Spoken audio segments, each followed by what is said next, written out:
All right, we're switching things up in this episode of TV Dinners. We're talking about a live-action series, still one that was featured on Adult Swim, but was also on the BBC. This is The Mighty Boosh Season 3, or Series 3, Episode 4, The Strange Tale of the Crack Fox. So, this series, from what I can tell, this is another one that Chris is more familiar with than me, but it just involves two characters running a shop and their boss, and they sell a bunch of, like, weird magic potions. There's a lot of, like, fantasy elements in the show. Chris would definitely be able to give a better summary of the show, which she'll get to in just a moment. So we have Howard Moon and Vince Noir.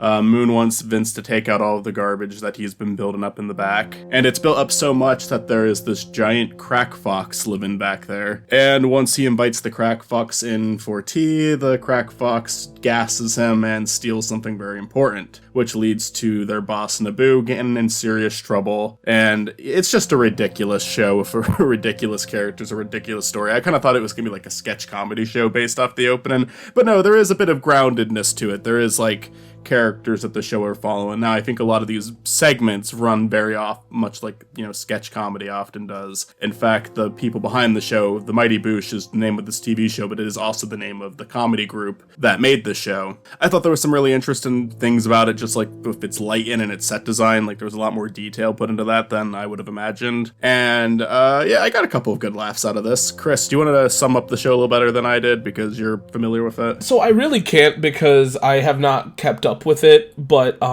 it's funny because you summarized it perfectly.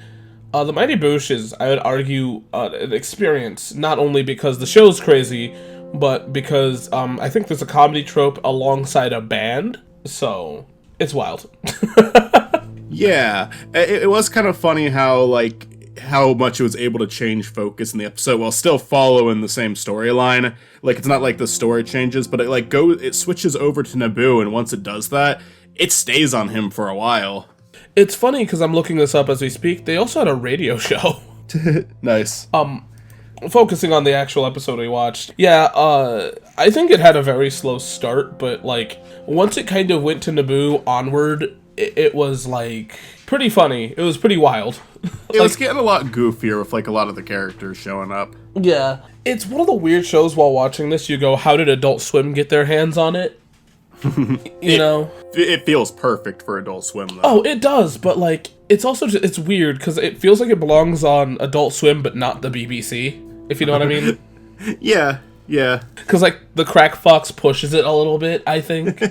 Yeah, I think there's a couple of things in this that were pushing it a bit.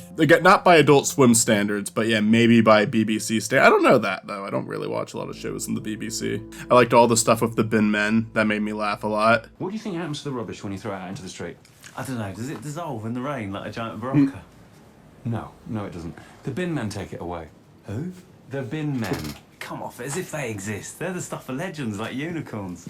Yeah. I like that they're kind of mentioned at the beginning of the episode. It starts playing dramatic music when he talks about his time as a bin man. And then as the episode goes on, we actually see the bin man. If you salute them, they all just salute back right away. Yeah. They're treated as heroes in this world. I don't really know how to feel about this. This was a Hail Mary recommendation, because I remember it on Adult Swim, but I think it's fun to look at stuff like this. It's different from what we would normally be talking about, but I think different is good. Yeah, I just, I don't know. I enjoy it. I think I'll pick a few more episodes, but after that, I think I'm done with it. But, I kind of love the dry sense of humor, too, that comes with this one, Main two characters, especially, I'd say them and Naboo all have very dry senses of humor, but then you have all of those, really exaggerated characters, especially the Squid Head guy. Yeah. And the Crack Fox, for that matter, although I have a feeling that those characters all show up in different episodes, while Crack Fox is a one-off. Yeah, I really love the production, especially near the ending with the Crack Fox's, chariot of trash people. Yeah. That was fun. It's a show where they definitely got some good shots in there too. They were good with timing. There's a scene where he gives the homeless man money, and then later the homeless man shows back up. Yeah. Not much long after that scene, but the way he kind of shows up in the shot, it's timed very well. This is very British humor, or internet humor, I guess. But I love, my two favorite jokes in this are the homeless man and his debit card reader. How much do you want?